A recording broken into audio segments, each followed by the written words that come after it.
Greetings Kaiju collectors and Kaiju fans, it's Thomas here with Monster Island Kaiju Reviews, and today we have a quick one of the Akametenshi Mechkong. This is the #1 colorway, Corrosive Madness, if I'm not mistaken.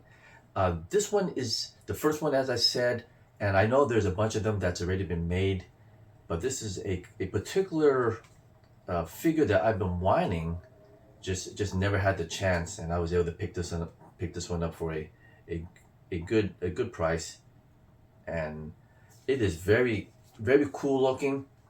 And surprisingly, when I got this one here, it kind of had his hands kind of rotated or something like that, and I was just curious if it can move.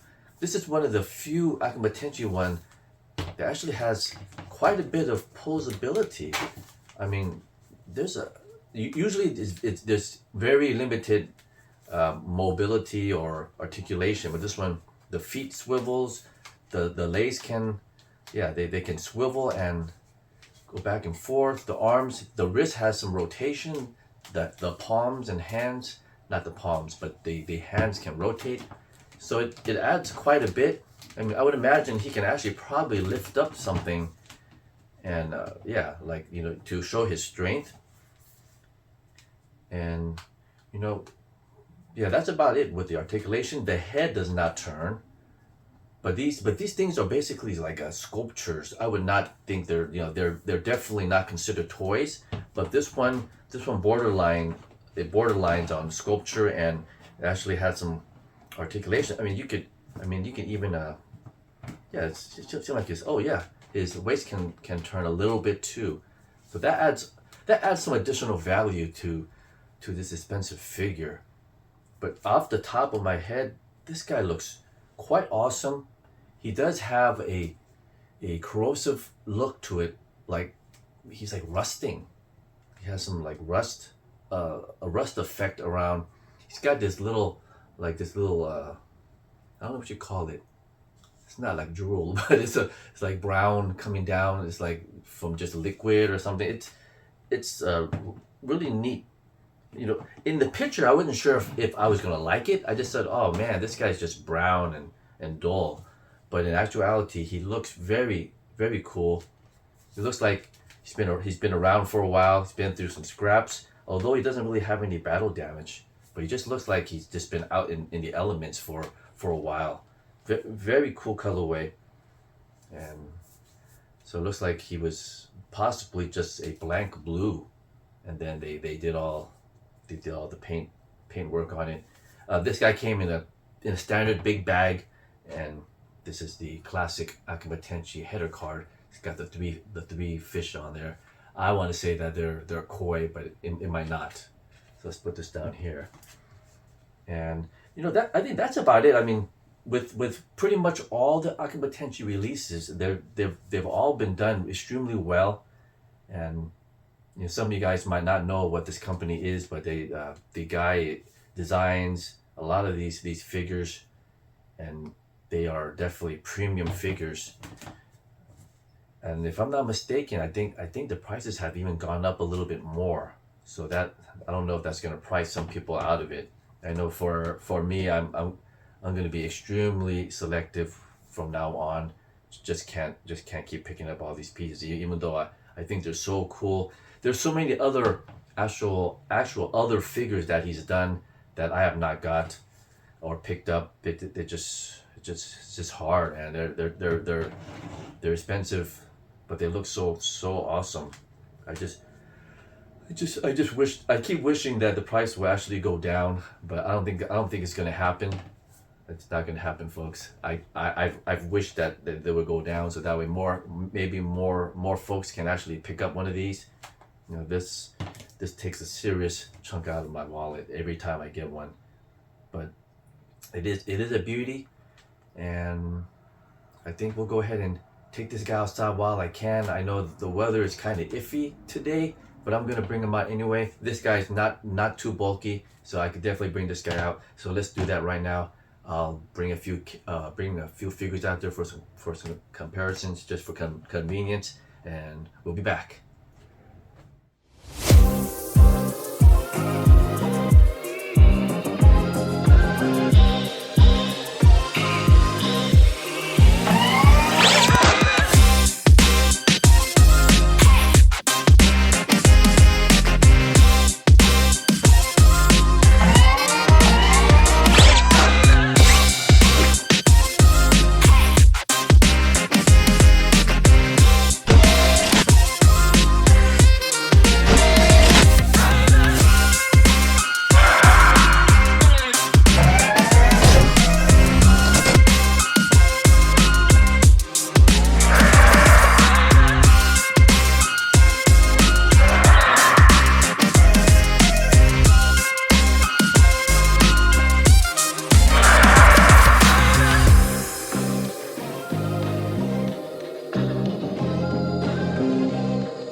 first comparison, we have a 1954 NECA poster version Godzilla, and it also comes with a cool box and breath effect. And here's Mechkong flexing his metal muscles, and he's carrying a CCP middle-sized Hedorah figure, and that's in the Bullmark colorway. And up next, we also have a Marmot 1989 Godzilla, and this is a very cool colorway. And finally, we have a figure by Bullmark, and this is a Kimular figure, and I think this also came in other variants as well. Okay, and we are back, and I am inclined to show a few more size comparisons. Since this is Mechkong, why not have Mechanicong? This is from the 1967 film Kong Escapes. This particular figure is actually from a kit, and this is a Billiken from 1987. I think it's the 87 or 97. I want to say 1987. Yeah, it's kind of hard to see here. The number looks a little bit twisted on here, but yeah, this is a Billiken, and man, this is really nicely sculpted. This was painted by someone else. I think it was by Burley Vang. Is that his name? I'm sorry, I don't want to butcher his name, but he is known in the kaiju community. He builds and paints kits. He often does really fantastic work. This is one of the pieces that I got from him. I got this kit unbuilt and had it sent over to him, and he took care of it, and it is pretty cool. He did tell me that it doesn't stand that well, so he says you have to work the legs a little bit. Oh yeah, so it has some basic articulation, which is nice. Whoa, excuse me. Well, I don't once again, I don't want this guy to fall because I don't want to scuff the paint. But yeah, he definitely can stand. But man, he's actually pretty tall. I'm gonna say this is like considered 30 centimeter size. Yeah, close, maybe like 28 centimeter, something like that. But if you guys haven't seen Kong Escape 1967, it's quite the hoot of a film. I avoid watching that for the longest time, but also the reason why is because I didn't have a good available source to watch it. You know, back in the day, these films, the little more obscure films, were a little bit harder to find, especially on video. And nowadays we can find anything right online, and they have all the media available. So that's what a great time to be a kaiju fan. We have access to everything. And so yeah, so this is the Billiken Mechanicong. It's a nice kit.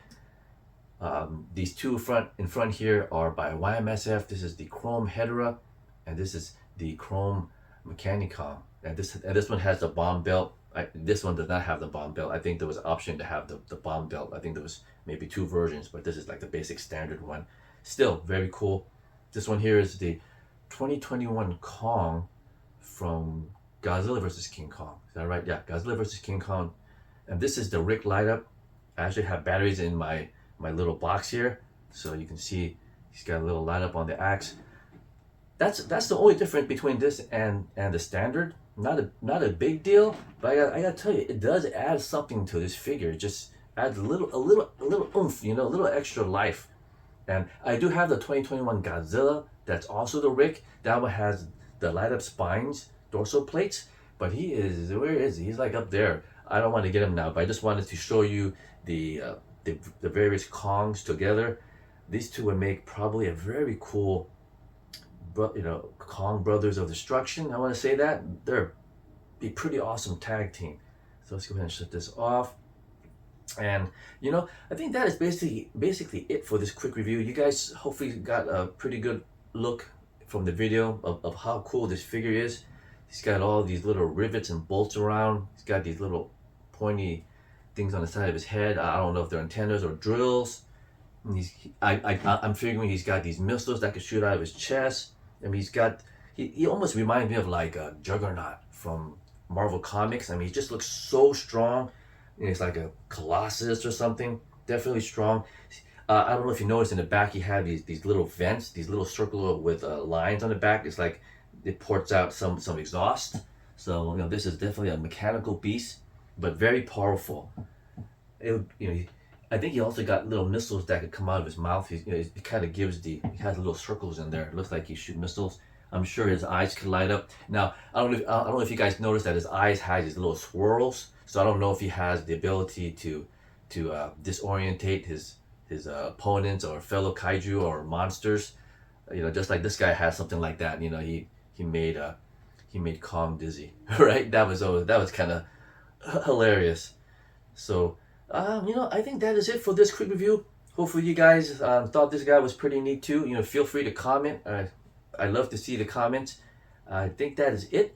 So stay tuned for more. I got tons of things lined up. Just a matter if I have the time to do it. And I did say that I was gonna do a quick video to say what the rules are for the giveaway, because we have reached the 1K mark subscribers. Thank you so much. It's been a really exciting year. I've been watching folks, you know, subscribe and commenting and things like that. You know, it just makes this so much more fun. I mean, I got into doing this really just for fun. I mean, I've been kaiju fan for since I was a kid, so this is kind of like an outlet to talk about my figures and toys and things like that. You know, I'm just really a big kid at heart. So I am going to try to do a little video before the end of the year, right around or at the first of the year, right around that time, so that way we can get you guys added into the giveaway and give it about a week, and then we'll go ahead and do the drawing. We'll go ahead and take care of that. So that is it. If you guys haven't subscribed yet, please consider doing so. I appreciate your support, and I'll talk to you guys soon. Happy New Year. Bye-bye.